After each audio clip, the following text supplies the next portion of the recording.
All right, so this is pretty easy. This is probably the easiest thing that you can do on your truck.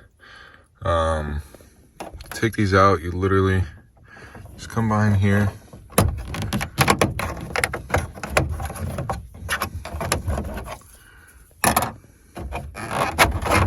You just pull it out. It's as simple as that. Come over here. Do the same thing to the other one. As you can see, I'm literally doing this with one hand.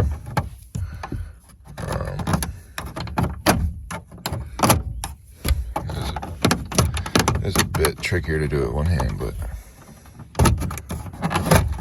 pop that out. That's all she wrote. These need to line up with those holes right there.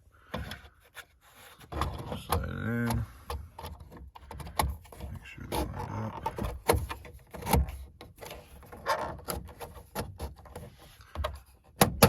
It should pop in just like that. Nice and snug. Make sure everything works.